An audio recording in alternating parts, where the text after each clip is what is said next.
If there's a team with enough promise to shout, wait till next year, it's the Houston Rockets, who are already being called the NBA's team of the future, and it's the not-too-distant future. Final word or two, and a look back at some of the best over the season, as the NBA Today calls the final timeout of the season.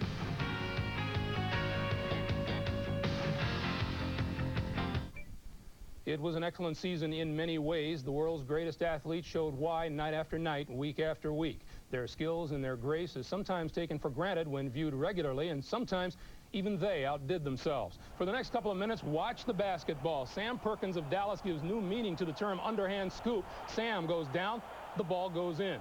The Pistons' Joe Dumars, the 360-degree turn and the layup, and teammate Kent Benson is impressed. Everybody impressed by this man, 5'7" Spud Webb of Atlanta, the 1986 slam dunk champion, with a perfect 10. And he proved it in game situations as well. Just watch Spud, coast to coast, the drive and the jam against the Lakers. And when he wasn't jamming, he was setting up teammate Dominique Wilkins. The human highlight film slams one home. Dunking prowess, how about Philadelphia's Charles Barkley in L.A.? Or Houston's Akeem Olajuwon, the offensive rebound and the jam, all in one motion. Not all dunks were meant to be, though. New York Knicks' Gerald Wilkins makes sure of that, rejecting Terrence Stansberry. And Derek Smith says, not this time, to Seattle's Tom Chambers. Pretty block. Buck Williams literally took matters into his own hands with this rejection against Steve Johnson. Meanwhile, Magic Johnson a heads-up play as he comes up with the steal and the over-the-shoulder pass to Kareem Abdul-Jabbar. And Magic, to prove it's no fluke, the look-away pass again to Kareem for the basket.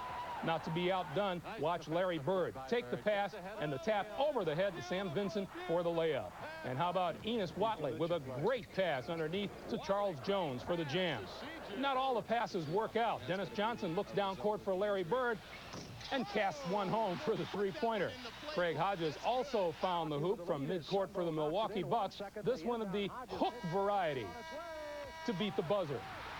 Larry Bird was king of the three-pointers and proved that no shot was from too far out. Dudley Bradley showed the Sixers it's never too late. He hits the three-pointer at the buzzer for a win. But the Sixers pulled the same trick, and Julius Erving beat the Celtics with the three-pointer at the buzzer. But more often than not, 82 times to be exact, the Celtics, led by MVP Larry Bird, were on top all the way to their 16th NBA championship. And with that, we close out the season here on the NBA Today. We began last October by charting the arrivals of newcomers like the Knicks' Pat Ewing and by reviewing the Lakers' championship season. And we close by saluting the reigning champs, the Boston Celtics, and looking forward to the arrival of a new set of rookies in the NBA draft. We hope you've enjoyed our weekly accounting of the NBA season.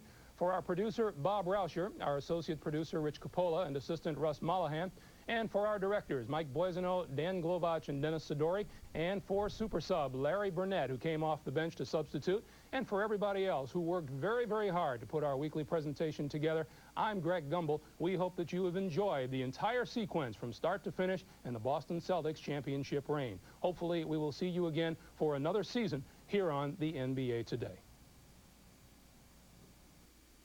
The NBA Today.